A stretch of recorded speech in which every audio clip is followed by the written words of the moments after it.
molt revisada, retocada, i bueno, l'autor, José Lull, és una persona, què podríem dir, un enamorat de la Vall de Gallinera, un estudiós de l'egiptologia, enamorat de quadricular els càlculs del Sol, per on passa, per on deixa de passar, i ens ha fet un estudi no sols històric de lo que és el convent de Benitaia, sinó també del fenomen de l'alineació solar que ell va posar en valor ací a la vall i que va estudiar, va calcular i que vos explicarà ara mateix. Us deixo amb ell per a que...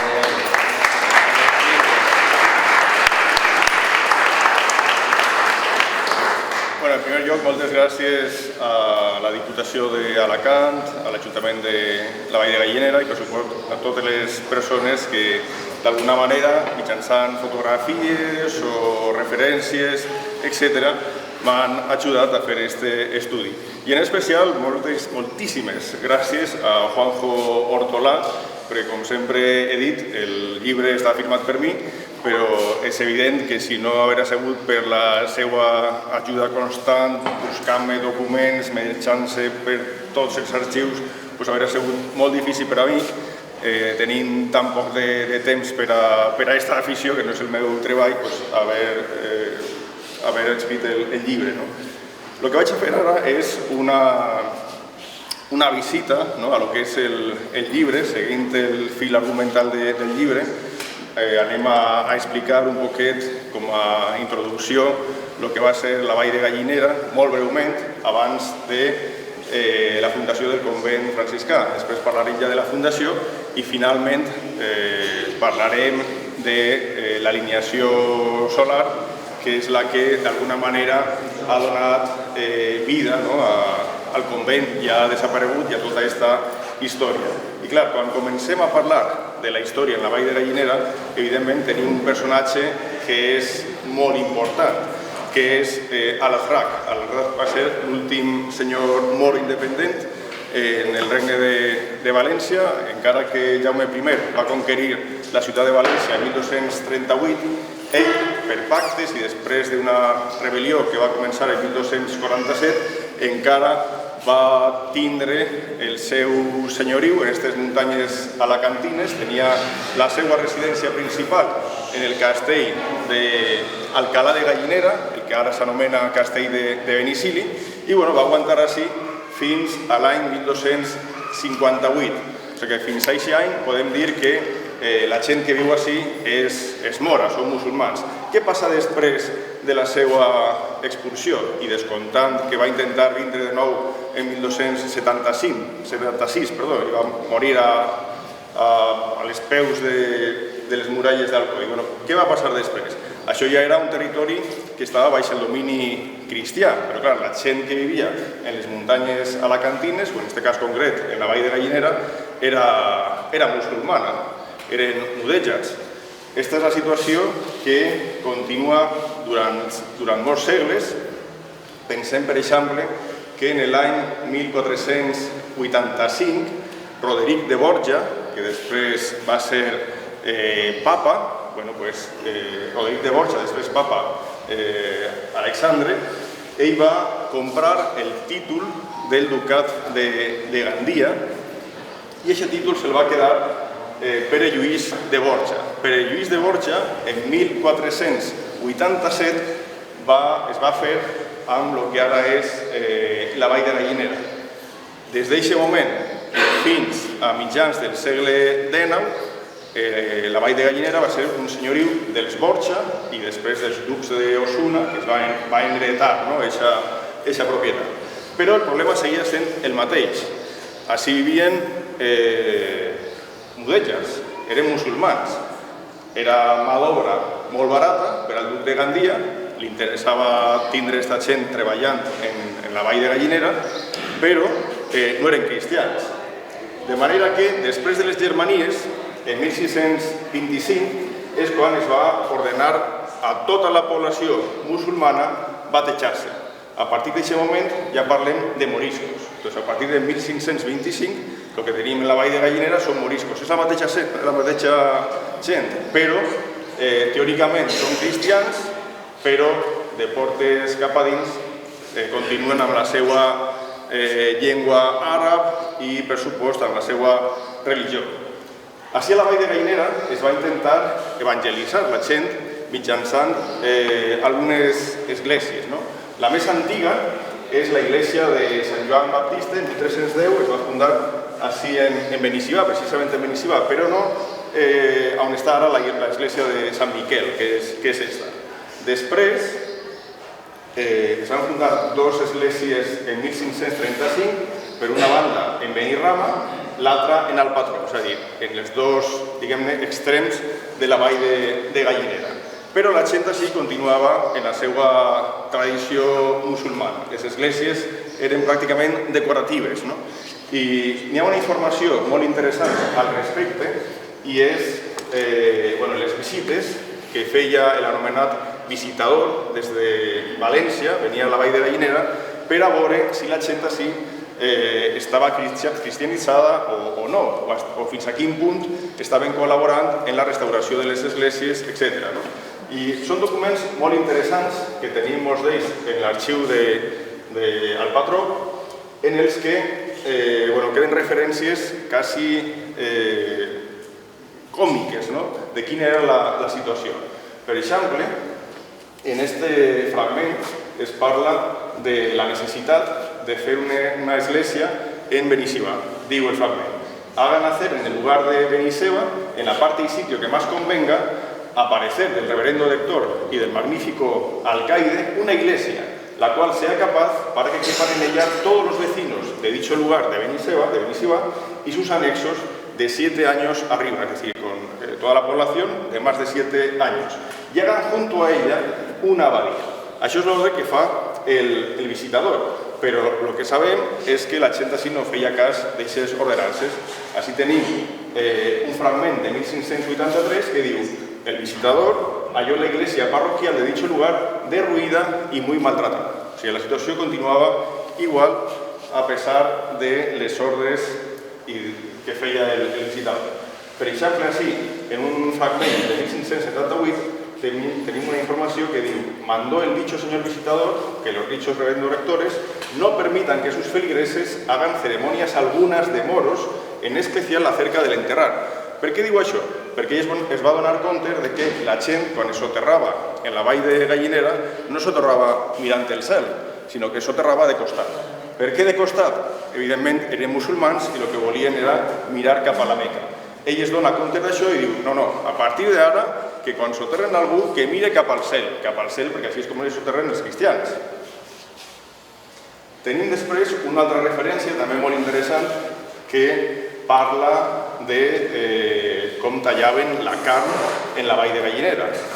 Tots vosaltres sabeu que hi ha un rite musulmà, que és el rite halal, per el qual, quan tenen que sacrificar un animal, el que fan és encarar-lo cap a la Meca, el degollen, li trauen tota la sang i mentre fan això diuen unes oracions en àrab, sempre mirant cap a la Meca. Doncs clar, el visitador també es dona compte d'això i diu: no, això no pot ser, en un bon cristià això no pot ser, i més per gent que suposadament és cristiana, són els moriscos, no són cristians, però bueno, en teoria ho són. Doncs anem a fer una cosa: a partir d'ara, diu el visitador, que els animals que siguin sacrificats per qui? Per un fill de cristians vells. Mireu el text, diu: d'aquí adelante el carnicero que cortase carne en la carnicería de dicho valle se ha examinado si es cristiano viejo de padre y madre. És a dir, si és un cristià, fill de cristians, net de cristians, etc. No un cristià nou, no un morisco, sinó que siga un cristià de pura cepa. Y después que conste que es hijo de cristianos viejos, sea examinado por el carnicero de la villa de Pego y no lo permita ni consienta que corte de otra manera la carn. És a dir, no només té que ser un cristià vell qui fa això, sinó que a més, el carnisser de Pego, que és un cristià 100%, verifique que s'ha fet tot correctament, sense encarar l'animal a la Meca, etc. És a dir, que estem al final del segle XVI i la vall de Gallinera continua sent una vall musulmana com a senyoriu del duc de Gandia. I així és com s'arriba a la famosa expulsió dels moriscos. Clar, l'expulsió dels moriscos té un sentit per al rei Felip III. Per una banda, tenim en compte que en aquella època l'imperi otomà era molt poderós. L'imperi otomà són musulmans.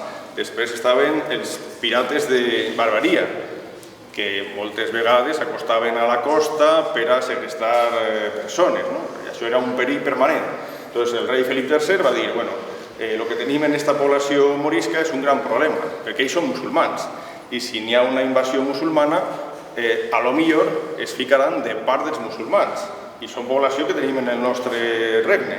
Així que es va ordenar l'expulsió dels moriscos a l'any 1609.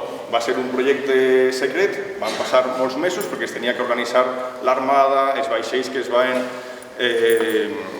procurar de flotes de mariners de Gènova, de Venècia, etc.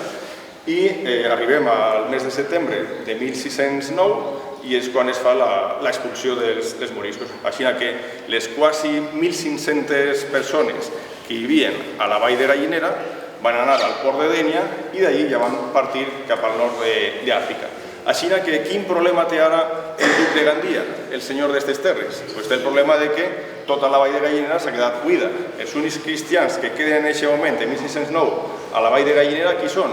Els soldats que quedaven en el castell, que ara es diu de Benirrama, però que en aquella època es deia Castell de Gallinera. Això eren els únics cristians, però clar, estem parlant de 5, 6, 7 persones, molt poques. Tota la resta de la vall de Gallinera completament buida. I clar, si està buida la vall de Gallinera, també la mà d'obra que hi havia, al desaparèixer, ja no dona rendes al duc de Gandia. Així que el duc de Gandia és el primer interessat en què es repoble la vall de Gallinera. I per això arriben a la vall de Gallinera més de 80 famílies, això està afortunadament conservat en la carta Pola de la vall de Gallinera, on es senyala que el 10 de juny de 1611 una sèrie de famílies, és a dir, més de 80 famílies, arriben a la vall per assentar-se en la vall i d'aquesta manera donar mà d'obra al duc de Gandia. Què passa en aquesta gent que arriba a la vall de Gallinera? Mireu, per exemple, este fragment d'un llibre que es diu Bàculo Pastoral, escrit en 1762, on queda clar què va passar. Diu, quedó esta parroquia y valle por la expulsión de los moriscos casi desierto y fue preciso buscar pobladores, por lo que inmediatamente a dicha expulsión procuró el duque de Gandía, que en aquell moment era el setè duc de Gandia, Carles de Borja i Centelles, hacer traer los mallorquines. Ell parla de 150 famílies, però el document de la Carta Pola ens indica que són poc més de 80 en aquest moment, després vindrien més. També, per exemple, hi ha un fragment molt interessant, un document que ara es custodia en l'Arxiu Històric Nacional, és un document que va escriure fray Antonio Panes, que va ser un frare d'ací, que diu com la gent d'esta mallorquina era muy ruda en la disciplina cristiana, muy ruda en la disciplina cristiana. Què vol dir això? Pues que el duc de Gandia va veure la necessitat de fer així un convent, un monestir, per a poder disciplinar en el dogma cristià a totes les famílies mallorquines, que eren famílies senzilles, eren camperols, que havien vingut a la vall de Gallinera. I així és com veu la necessitat de fer aquest convent i com ell, el duc, era molt devot dels franciscans, tenia molt clar que aquest convent o aquest monestir tenia que ser de franciscans. Així que s'organitza al mes de maig de 1611 tota aquesta relació amb l'orde franciscana, es decideix que siguin ells els que vinguin a la vall de Gallinera i justament un dia després de la Carta Pola de Vall de Gallinera, és a dir, l'11 de juny de 1611, és quan se fiquen les primeres pedres del convent dels franciscans. Inclús tenim una carta que escriu el duc de Gandia a la vila de Pego, que mostra el seu interés en fer tot això. Diu, el deseo que tengo de dejaros algún provecho en cosas espirituales antes de mi partida me mueve a alentar el efecto de la fundación del convento de San Andrés del Monte en este Valle de Gallinera, de la manera que hoy he tratado con vosotros. Eixa carta està signada, com diguem, el mateix dia de la fundació, de la col·locació de la primera pedra del convent. També tenim una altra referència, en este cas, aproximadament de 1620, en la que no només es diu també aquí està dedicat el convent, a Sant Andrés del Monte, ara explicarem per què, sinó que també en aquest dia es dediquen les primeres pedres i que tota l'edificació del convent, etc., va quedar en mans del duc i va financiar tots els costos de l'obra. En el bàculo pastoral, que té la fecha de 1762, però es va publicar un parell d'anys després, així diu que el convent té per titular, com hem dit abans, l'apòstol Sant Andrés, i és de franciscanos, això és important, és de franciscanos de la reforma de San Pedro de Alcántara. Ahí està la clau per entendre per què es va dedicar a Sant Andreu de la Muntanya. I és que este franciscà que va fer la reforma alcantarina, en 1660, és a dir, mig segle abans de la fundació del convent, en un poble anomenat Arenas, que està en la província d'Àvila, va rebre una ermita, que es deia l'ermita de Sant Andrés del Monte, va rebre aquesta ermita per a reconvertir-la en convent. Un convent que serviria per als frares de la seva reforma. Per això, des d'aquest moment, els franciscans que van seguir la reforma de San Pedro de Alcántara, com estos d'ací de la Vall de Gallinera, van voler que el seu convent s'anomenara Sant Andrés del Monte, perquè aquest és el nom del primer convent franciscà d'aquesta reforma, en Àvila, en el poble que es diu Arenas de San Pedro, ara, San Pedro per San Pedro de Alcántara. Eixa és la part.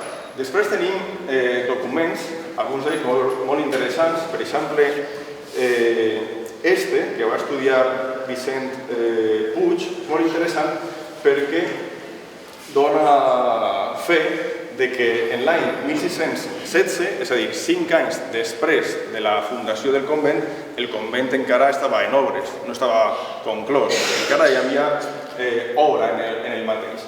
Però és molt interessant perquè en aquest cas veiem com un home anomenat Simó Vicens, que era natural de Fornalutx, de la vila de Sóller, de la illa de Mallorca, va vindre a repoblar la Vall de Gallinera. Ell vivia així. En concret, es diu que quan ell morira, ell tenia la intenció de ser soterrat en el convent de franciscans de la Vall de Gallinera, però ell parla de que com encara estava fent-se l'església, etc., no estava conclòs, si no podia ser que per lo menos el soterraren en l'església de Benirramp. És a dir, és un document interessant per això, perquè demostra que 5 anys després de la fundació les obres no estan concloses encara. Després tenim una altra referència, una vegada més, de Fray Antonio Panes, aproximadament de 1620, en la que fa una descripció de lo que era la Vall de Gallinera. Mireu que parla de la Vall de Gallinera como una tierra por extremo apacible, amena y de muchas y lindas fuentes. De fet, la Vall de Gallinera és així. El que ja ens comença a fallar és el tema de les fonts, perquè cada vegada n'hi ha menys, però bueno, era un xicotet paradís. I també parla, per exemple, de copiosos i excelentes frutales. I això és molt interessant, perquè després fa una referència a la duquesa Artemisa Doria, la duquesa de Gandia, la dona del 7è duc de Gandia. Ella era italiana i ella va portar d'Itàlia molts arbres frutals, arbres que es van ficar en el convent. Entonces, el Fray Antonio Panes, en la seva descripció, evidentment deixa clar que aquesta abundància d'arbres frutals era molt important inclús en el convent. i eren especials perquè molts provenien de terres italianes. El que veieu així ara és el primer mapa que es va fer de la Vall de Gallinera, o per almenys el més antic que es conserva. És un mapa de 1777 i és un mapa que va fer el capellà Mèrita, el capellà que hi havia així, clar, ell no tenia coneixements de cartografia, i fa un mapa aproximatiu del lloc, ficant el nom dels castells, el de Gallinera, el d'Alcalà de Gallinera a l'altre costat, els pobles que hi havia en aquell moment, però mireu que hi ha molt interessant, i és que no només es fica així la forada, com a element topogràfic més important de la Vall de Gallinera, sinó que també es fa referència al convento de religiosos descalzos de San Francisco, diu el mapa. Bé, doncs, este croquis és el que va fer el capellà Mèrita i va enviar a Tomàs López. Clar, Tomàs López era el cartògraf de la seva majestat, i era un home molt important, però ell treballava en Madrid. Ell rebia aquests informes i amb aquests informes ja feia el seu pla. Clar, del convent, com saben tots vostès, ja no queda res o quasi res. Fins fa uns anys encara es podia veure alguna cosa. Per exemple, el que tenim així és la vessant nord del Calvari, on es veuen contraforts, murets, que van pertànyer no estrictament al convent, però sí als contraforts que sostenien el que s'anomenava entonces la plazuela del convent, el que s'anomena en documents de l'època, i que ara és el Calvari. O sigui, això és original i en realitat encara es pot veure per la part nord del Calvari. Hi ha arbres que ho tapen, però més o menys es pot veure. Després també, en el que ara és el Calvari, tots sabem com hi ha caselles del Via Crucis. Totes les estacions estan allí. En aquesta fotografia dels anys 90, és a dir, abans de la remodelació del Calvari, se veien així les caselles, mig derruïdes. Però probablement aquestes caselles, aquestes estacions, són de finals del segle XIX o principis del XX. I per què dic això? Perquè tenim documents que verifiquen que les caselles originals no estaven en el que ara és el Calvari, sinó que seguien el camí que comunicava Benitalla amb el Calvari. Després explicaré això. El que sí que es podia veure fins als anys 90 és aquesta bassa del convent amb la seva bica. Era un lloc que molta gent d'ací ho aprofitava quan arribava Pasqua per a prendre la mona, però tot això ja va ser derruït amb la remodelació d'aquestes terres. Així, per exemple, en aquesta fotografia, que també és dels anys 90, encara que sigui en blanc i negre, podeu veure la bassa que hem vist abans. Així, per exemple, la font, que encara queda exactament igual, i així una edificació que a lo millor va tindre relació amb el convent. La bassa ha desaparegut, també aquesta edificació, però només queda aquesta estructura on està aquesta font que encara conserva la data de 1741. Aquesta font també és molt interessant i de fet m'agrada molt anar a la font i llegir aquest fragment que va escriure Antonio Panes cap a 1620, perquè ell descriu com era la font. I ell diu: nace en la misma huerta una fuente hermosísima que en invierno es como un arroyo y en verano arroja una muñeca de agua, la cual entonces viene tan fría que no se puede tener dentro de ella 2 credos la mano. Y es tan pura, delicada y dulce que por más que de ella se beba, no hace daño alguno, antes agita el cuerpo y lo desembaraza. Clar, aquesta situació ha canviat per complet, perquè si veiem ara la font i encara estem en els mesos de l'hivern, ja no és un arroyo, com dia ell, hi són 2 xorrets d'aigua perquè la cosa està agra, no plou i cada vegada està pitjor la situació, no? Però això és la descripció bonica que ell fa d'aquesta font. Després, clar, tenim altres referències escrites que serveixen per a reconèixer coses que hi havia en el convent que ara, per supost, no podem veure. Sabem, per exemple, que hi havia una capella dedicada a Pasqual Bailón, i ho sabem simplement per un una inscripció que parla d'oli que el duque d'Aveiro entrega al convent per a poder posar totes les llums de la capella del Beato Pasqual. I clar, ja parla de la capella del Beato Pasqual, així que sabem que hi havia una capella del Beato Pasqual. Després també, per exemple, tenim documents, mireu que este és de 1768, que descriu el Via Crucis que anava des de Benitalla fins al Calvari. O sigui que ara quan anem al Calvari el que veiem és un pati molt gran amb arbres i presos al voltant, veritat? Això és ara, però abans, en l'època del convent, el que hi havia era el següent. Des del poble de Benitalla i seguint el mateix camí que utilitzem avui en dia per anar al Calvari, el que hi havia eren cipressos en els dos costats del camí. I segons uno pujava cap al Calvari, anava veient les estacions. De manera que en el Calvari només hi havia dues estacions. Això és el Via Crucis original, però tot això ja ha desaparegut. De fet, si tenim aquesta informació, entre altres coses, és per documents com este, en el que parla d'un home de Benitalla que no se li va ocorrir una altra cosa que derribar, talar alguns d'aixòs arbres. I clar, això va produir un lío, un problema entre la parròquia, el convent i este home, però queda registrat, i això és l'important. Després, també tenim referència al cementeri que existia en el convent. Molta gent, no només de la Vall de Gallinera, sinó inclús d'altres valls, inclús de gent de Tollos, volien soterrar-se, dient en el seu testament, soterrar-se en l'hàbit dels franciscans del convent franciscà de la Vall de Gallinera. I això és molt interessant. Molts es soterraven fora de la Vall de Gallinera, però amb eixa vestimenta, però altres, pobladors de la Vall de Gallinera, volien soterrar-se en el convent. És a dir, tenia un lloc per a tal efecte que ha desaparegut i que no sabem exactament on es situava.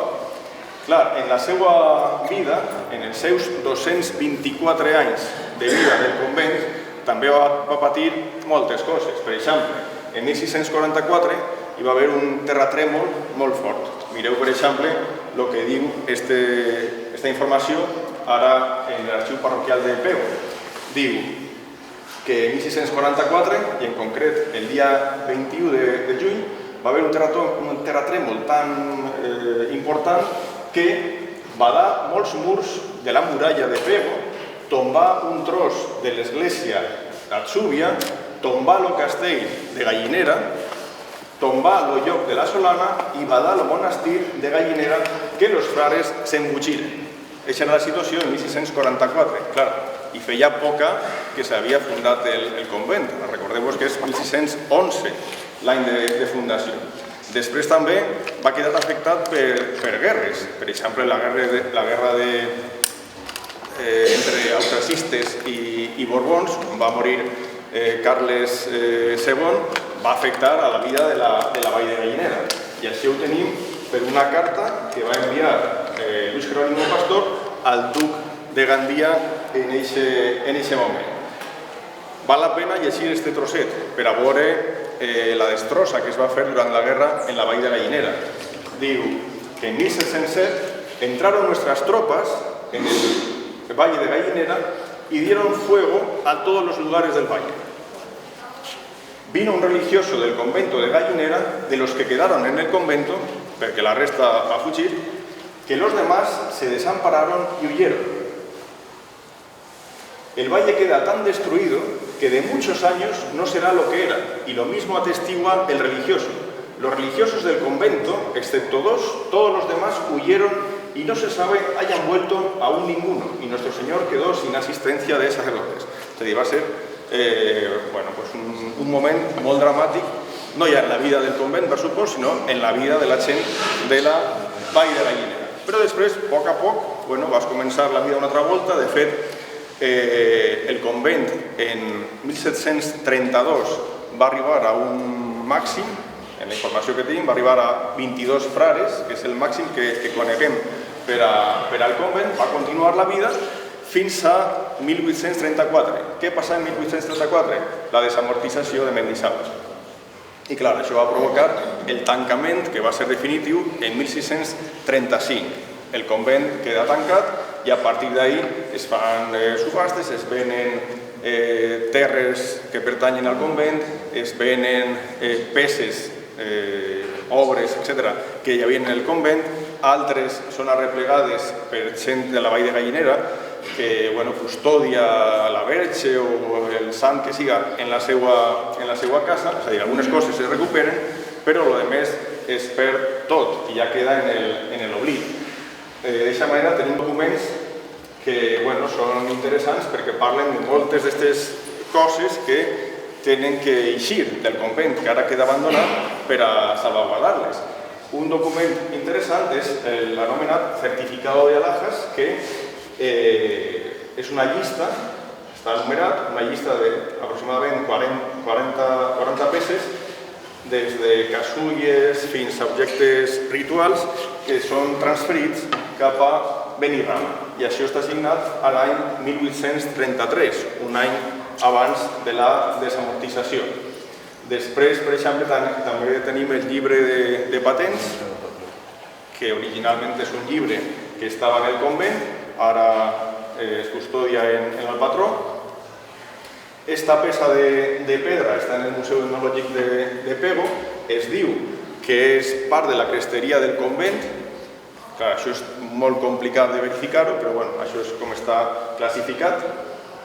També tenim, per exemple, en l'església de Benialín, el Crist de la Providència, que és un Crist que originalment estava en el convent, o, per exemple, la Mare de Déu dels Àngels, que està darrere d'esta pantalla a mà dreta. Aquesta història també és molt interessant, i en quant a la Mare de Déu dels Àngels, que era una verge que estava en el convent, sí que val la pena fer referència a un documental que es va fer, entre altres, amb l'aportació i amb el bon treball de la Unió Cultural d'Amics de la Vall de Gallinera. Va fer un documental arreplegant històries, records, que molta gent major de la Vall de Gallinera encara tenia.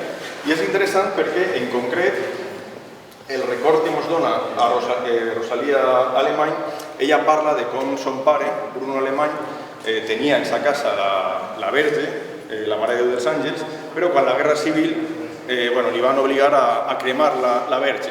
Ell va dir que la cremaria, però el que va fer és soterrar-la en un hort.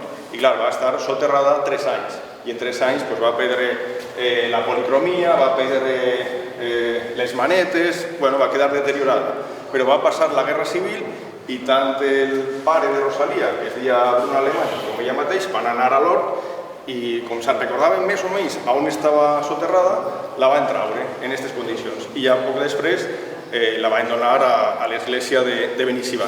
Doncs és un document molt interessant perquè, clar, és una peça original del convent.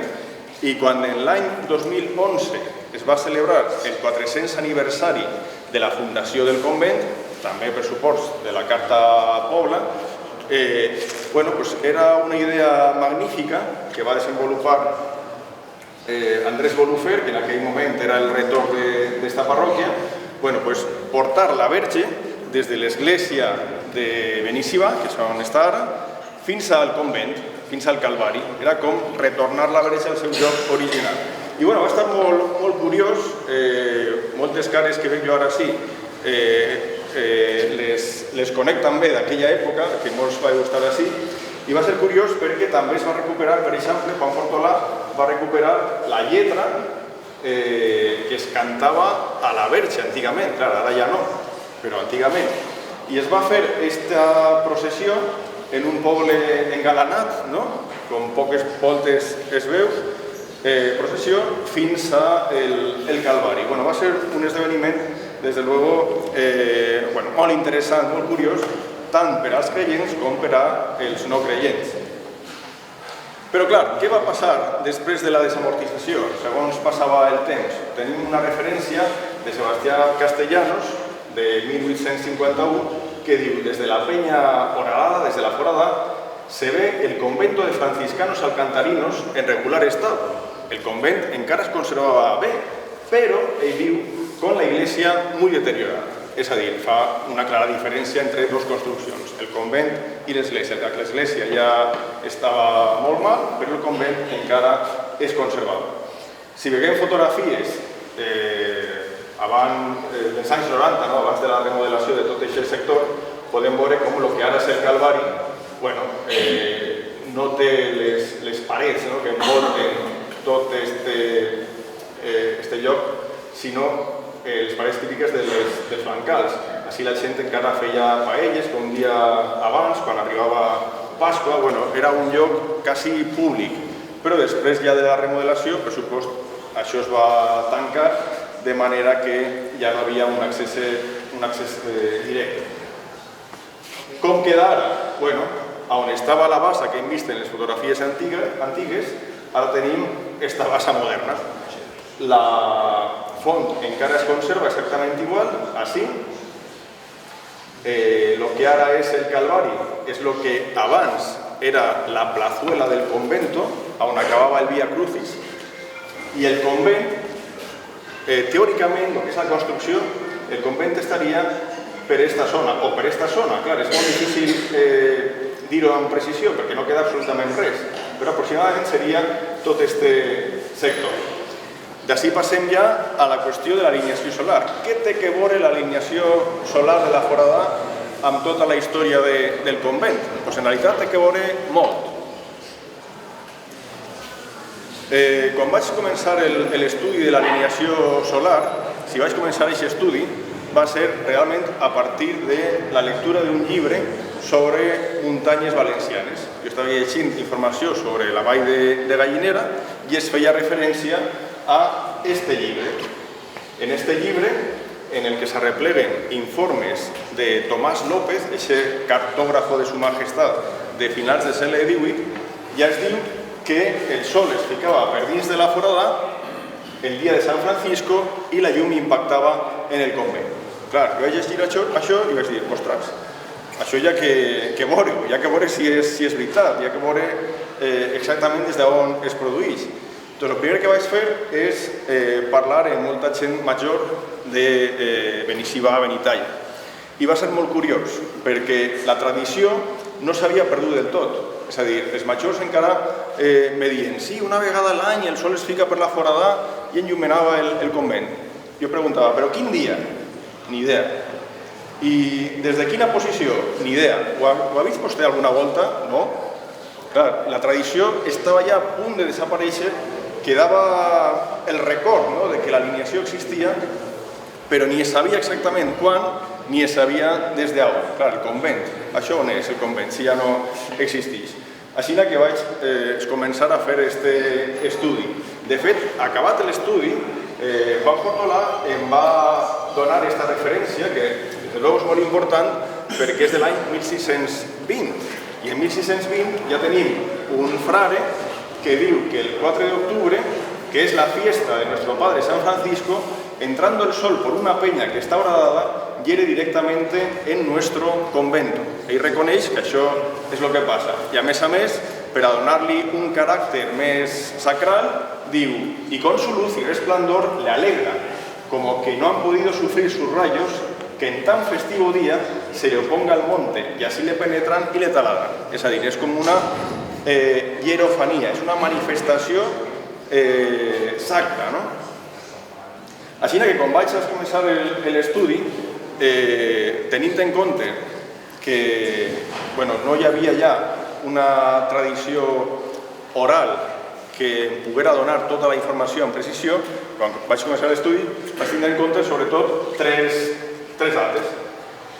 El dia en què se celebra la festivitat de Sant Andrés, perquè el convent era de Sant Andrés del Monte, Sant Andreu de la Muntanya, que és 30 de novembre, el dia de Sant Francesc de Borja, que és el 3 d'octubre, perquè ell és duc de Gandia, i el que va fundar el convent va ser el 7è duc de Gandia, que per cert va néixer en 1573, mentre que el quart duc de Gandia, Sant Francesc de Borja, va morir en 1672, un any abans. Doncs Sant Francesc d'Assís era una altra opció perquè la seva efemèride es celebra el 4 d'octubre. Entonces, el primer que hi havia que fer era diferenciar entre aquestes tres possibilitats quina podia ser més oportuna, no? Així que vaig començar a veure en una primera missió preliminar, amb l'ajuda del meu amic Paco Pavia, Leonardo da Vinci del siglo XX-XXI. Bueno, pues, no, és veritat. Vaig començar a fer l'estudi i ja es va veure amb claritat que, com podeu veure, el 30 de novembre, això és la forada, el 30 de novembre, dia de Sant Andrés, era impossible que hi haguera una alineació. En canvi, a principis d'octubre, com podeu veure, si això és la forada, des de la zona del convent es pot veure com el sol sí que es ficava aproximadament en la forada, així que ja estava clar. L'alineació tenia que ser el dia de Sant Francesc de Borja o el dia de Sant Francesc d'Assís. Quin? El 3 d'octubre o el 4 d'octubre? El 3 d'octubre caïa ràpidament, perquè Sant Francesc de Borja encara no era sant quan es va fundar el convent, així que no tenia sentit aquesta alineació. Només quedava una possibilitat, que fora Sant Francesc d'Assís. I en aquest cas era una opció molt evident, molt clara, perquè eren franciscans els que habitaven el convent. I per tant, la seva intenció era fundar el convent en el lloc en el qual el sol, a través de la forada, il·luminara el convent el dia del seu patró, Sant Francesc d'Assís. Si hi ha una alineació el 4 d'octubre, inevitablement el que teniu que fer és el següent exercici. Compteu els dies que n'hi ha entre el 4 d'octubre i el solstici d'hivern, 21 de desembre. I ara compteu els mateixos dies a partir del 21 de desembre. I cau el 9 de març. Què passa el 9 de març? És el dia de Santa Francisca. I no és casualitat. Així que l'alineació es produeix no una vegada a l'any, sinó 2 vegades a l'any. El dia de Sant Francesc d'Assís, 4 d'octubre, i el dia de Santa Francisca Romana, que és el 9 de març. Òbviament, si anem dies abans o dies posteriors, també podrem veure l'alineació. Avui és dia 10 i la tenim que veure, però no ficamos en el lloc ideal, sinó separamos d'aquest lloc. Això és el truco, no? Tenint en compte que ja tenia clar qual seria l'alineació, ara hi havia que demostrar, i la demostració ja tenia que ser també fotogràfica, demostrar que el sol es ficava dins i exactament des d'on. Així que amb l'estudi vaig començar en octubre de 2005. Jo volia vindre ací el dia 4 d'octubre de 2005, en realitat el 3 d'octubre, però el 3 d'octubre hi va haver un eclipsi anular de sol i clar, entre l'eclipsi anular de sol, que és una vegada cada molt de temps, i vindre a un fenomen que es repeteix cada any, vaig dir no, me quede amb l'eclipsi. El dia següent estava núvol, així que no ho vaig poder comprovar, els dies següents núvol. Només vaig poder vindre el dia 9 d'octubre, però clar, el 9 d'octubre ja havien passat molts dies des del 4 d'octubre. Així que, com podeu veure, el sol va caure a l'esquerra de la forada. Era lògic, no podia haver alineació, havien passat dies. Així que vaig tornar al mes de març per a la segona alineació. Vaig vindre el 4 de març, mireu, aquesta és una història que m'agrada també contar-la, perquè jo venia així, jo eixia des de Gandia, no hi havia cap núvol, ni un nuvolet, res.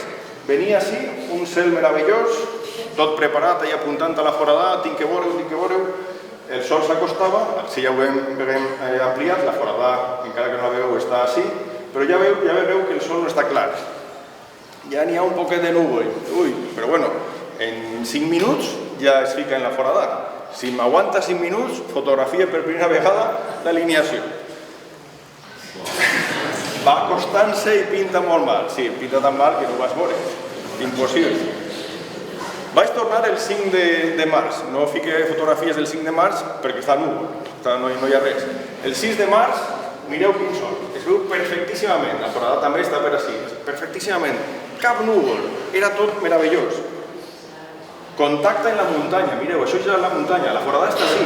Només necessiten un minut. En un minut ja es fica dins de la forada. Però així ja veieu que n'hi ha nuvolets. núvol completament. Jo dic, quina mala sort. Però bueno, no passa res. Per això dic, un eclipsi hi ha que veure-ho. I si es fica núvol, doncs mala sort i tens que anar-te'n a altra part del món. Però amb l'alineació va passar això. Per això dic, hi ha gent, ahir comentava algú que havia vingut 2 voltes i s'havia fet núvol. Un altre dia, doncs jo no em vaig col·locar en el lloc correcte. Doncs no passa res, doncs vens una altra volta i ho veus, no passa res. Jo ja tinc experiència. Això va ser el 6 de març de 2006. El 8 de març de 2006 vaig poder fer la primera fotografia de l'alineació i, clar, va ser important per a refrendar fotogràficament que els càlculs eren correctes. I a partir d'ahir, vaig fer una recopilació d'alineacions també per a calcular no només el lloc on es tenia que ficar els dies claus, 4 d'octubre i 9 de març, sinó també dies abans i després. Aquesta fotografia, per exemple, del 12 de març de 2006, es veu perfectament la forada, com el sol va caient i com es fica dins de la forada. Entonces, la idea era fer això, indicar una sèrie de punts de referència que serviren per a que la gent, en els dies que vingueren a veure l'alineació, saberen on es tenien que posar. I tot això es va publicar ja en l'any 2006 en este llibre, però clar, era un llibre especialitat, era un llibre d'arqueastronomia, treballs d'arqueastronomia, un llibre patrocinat per l'agrupació astronòmica de la Safor, on hi havia articles d'especialistes que parlaven de fenòmens arqueastronòmics, el cas del convent, a tot arreu del món. Però clar, això és un llibre quasi per a professionals, de manera que no transcendia a la gent el fenomen de l'alineació. De fet, a l'octubre de 2006 jo vaig vindre amb la meva família i era un acte per a nosaltres, perquè no s'havia fet publicitat. Així que veníem nosaltres, miràvem l'alineació, gaudíem de l'alineació, però clar, també era ser poc generós, no compartir aquest esdeveniment amb tota la gent, no compartir l'esdeveniment, no recuperar la tradició de l'alineació solar dels franciscans. Així que ja, al mes de març de 2007, va vindre un primer grup de mestres del Cefire d'Ondara, també membres de l'agrupació astronòmica de la Safor, a veure l'alineació, van tindre un cel també espectacular. Va ser aquest dia quan vaig fer aquesta fotografia amb el meu amic Miquel Guerrero dins de la forada i quasi és un icono d'esta tradició. I a partir d'ací es va fer una segona publicació, en aquest cas financiada per l'Ajuntament de la Vall de Gallinera, per tal de començar a promocionar aquest esdeveniment. I així, en març de 2008, va vindre el que no està escrit, va vindre moltíssima gent a veure l'alineació. L'Ajuntament en aquell moment va comprar, crec que eren 300 o 600, no sé, centenars d'ulleres d'eclipsi, van volar totes ràpidament perquè va vindre moltíssima més gent de l'esperada. Per a mi va ser un gran problema, tanta gent. Per què? Perquè, com vaig explicar ara, uno té que situar-se en el lloc precís de l'alineació. Si el lloc precís és este, tu veus l'alineació perfectíssimament. El sol es fica dins de la forada, tot el sol dins de la forada es veu perfecte. Però si en lloc d'estar així, el fiques ahí damunt del bancal, perquè dius, així estic més còmode, o no veus l'alineació o la veus molt desviada. O si en compte d'estar així, estàs 20 metres més cap allà. Pot passar que ni la vegues l'alineació, i això passa tots els anys. Ahir, per exemple, mentre veiem l'alineació, clar, jo ja ho vaig veure, però què fas?